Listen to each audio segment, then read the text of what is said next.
जय हिंद दोस्तों। तो कैसे हैं आप लोग? उम्मीद करता हूँ कि आप सभी अच्छे होंगे। और जो हम पहले बेशक हमारा टॉपिक हो चुका है भारत का परिचय, जो कि हम बेशक भूगोल करा रहे हैं, और आज का टॉपिक रहेगा रहेगा भारत के पड़ोसी देश। तो हम स्टार्ट करते हैं भारत के पड़ोसी देश। और सबसे पहले हम जो देश देखेंगे वो देखेंगे चाइना। सबसे पहले हम चीन की बात करते हैं, जो कि और चीन की हम जो लंबाई देखते हैं बॉर्डर लाइन, वो है 3488 किलोमीटर। ये चीन की जो बॉर्डर लाइन है 3488 किलोमीटर। और जो बॉर्डर स्टेट हैं वो देखते हैं, वो सबसे पहले लद्दाख है, लद्दाख के बाद में हिमाचल प्रदेश, फिर उत्तराखंड, उसके बाद में सिक्किम, सिक्किम के बाद अरुणाचल प्रदेश। ये हमारे बॉर्डर स्टेट हैं: लद्दाख, हिमाचल प्रदेश, उत्तराखंड, सिक्किम, अरुणाचल प्रदेश। लद्दाख,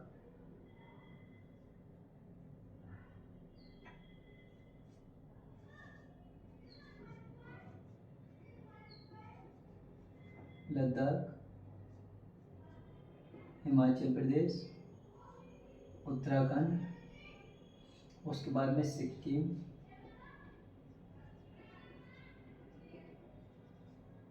उसके बाद में है अरुणाचल प्रदेश।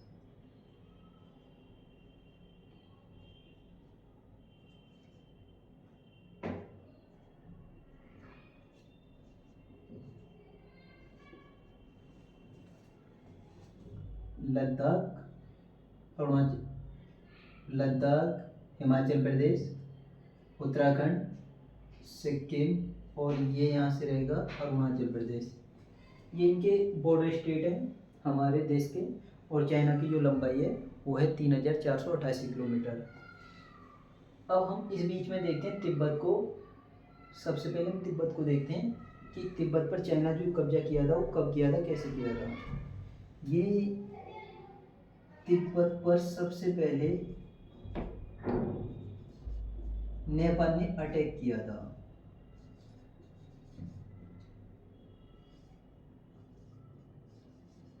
अटैक किया था तिब्बत पर।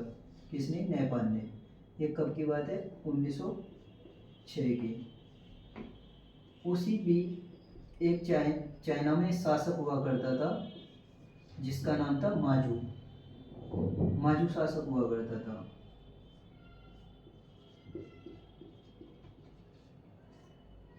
उससे तिब्बत ने हेल्प ली।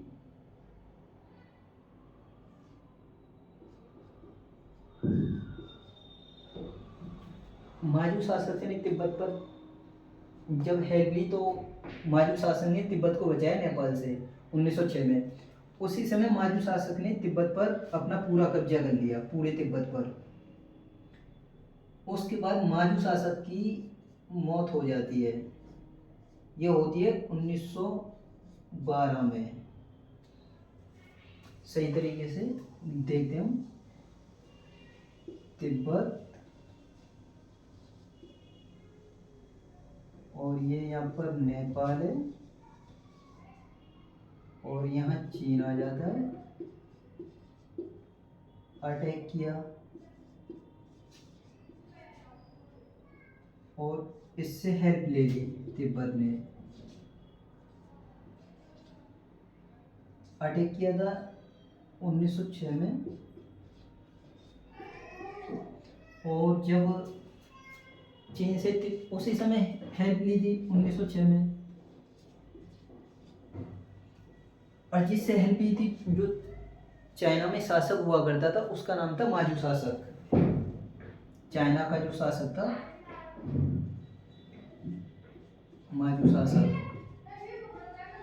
उसने हेल्प तो की तिब्बत की, लेकिन उसने तिब्बत पर कब्जा कर लिया, पूरे तिब्बत पर।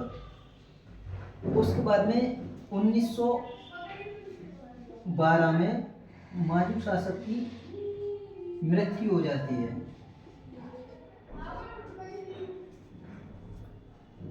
उसी समय हमारा देश भी, जो ब्रिटेन की अधिकृत था, ब्रिटेन शासन कर रहा था हमारे देश पर, तो उस समय जो ब्रिटेन का अधिकारी था उसका नाम था मैकमोहन।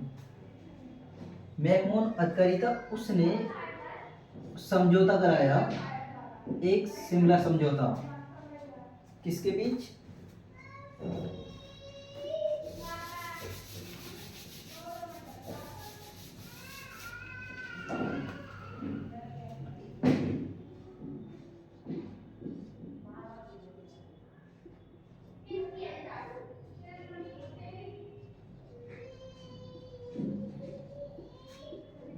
शिमला समझौता हुआ 1914 में।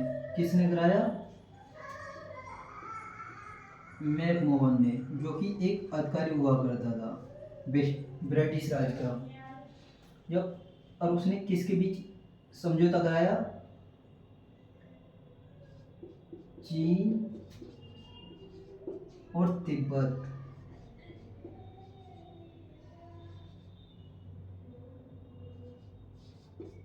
चीन और तिब्बत के बीच जब समझौता कराया, उसमें इंडिया इंडिया में तो ब्रिटेन का राज था।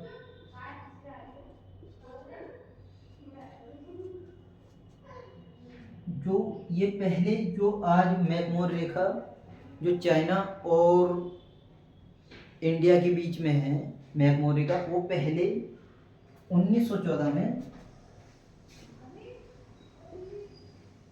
तिब्बत और इंडिया के बीच हुआ करती थी।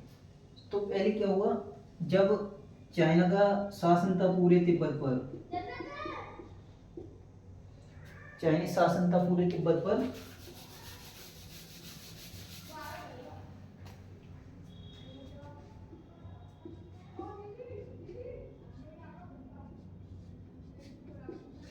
इंडिया, तिब्बत और चीन।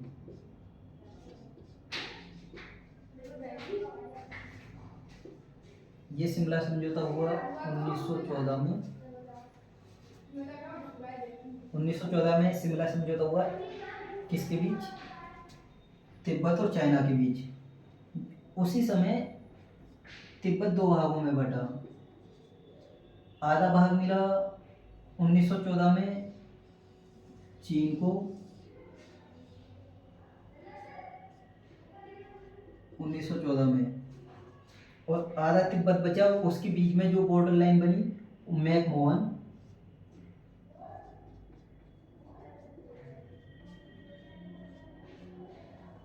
लाइन, जो कि पहले तिब्बत और इंडिया के बीच हुआ करती। मैकमोहन 1959 में,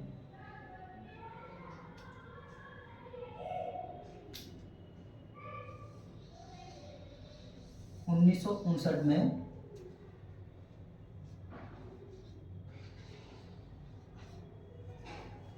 चाइना ने तिब्बत पर पूरा कब्जा कर लिया, जो कि 1959 से आज वर्तमान तक अभी चाइना का ही कब्जा है। अब हम देखते हैं यहाँ पर, यह है एलओसी, सॉरी, यहाँ पर ये बॉर्डर लाइन है LAC, line of actual control, जो कि चीन ने हमारे इंडिया पर जो लद्दाख में भाग है, हमारा इंडिया का जो पार्ट है लद्दाख, उस पर चाइना ने अधिकृत करा हुआ है 1962 से एलएसी पर। ये एलएसी की लाइन है। और यहाँ पर जो मैकमोहन रेखा वो हमारी ये है, ये इतना पार्ट जो है ये चाइना ने कब्जा किया हुआ है। और यहीं पर है सियाचिन ग्लेशियर, एक है रेमो ग्लेशियर, और यहीं से तिब्बत से निकलती है एक सिंधु नदी, इस तरीके से सिंधु नदी।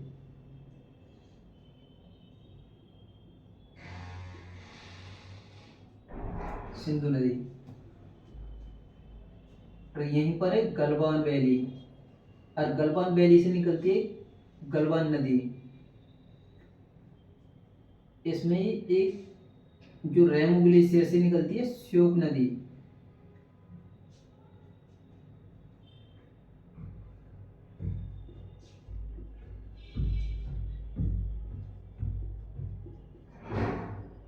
और श्योक नदी में ही आके मिलती है गलवान नदी, जिसका नाम गलवान नदी है।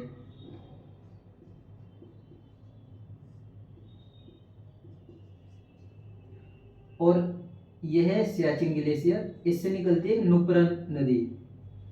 नुब्रा वो भी श्योक नदी की सहायक नदी है, नुब्रा।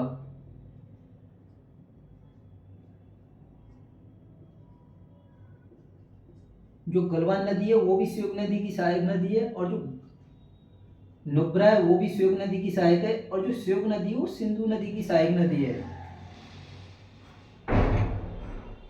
यहाँ पर सियाचिन ग्लेशियर है, यहाँ पर रेमो ग्लेशियर है, और रेमो ग्लेशियर से निकलती है श्योक, सियाचिन से निकलती है नुब्रा, और जो गलवान वैली से निकलती है वो गलवान नदी।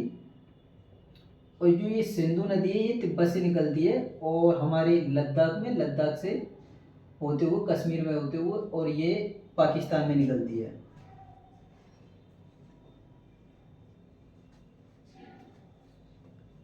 तो आज का टॉपिक हमारा कैसा लगा कमेंट करके जरूर बताना। Thank you.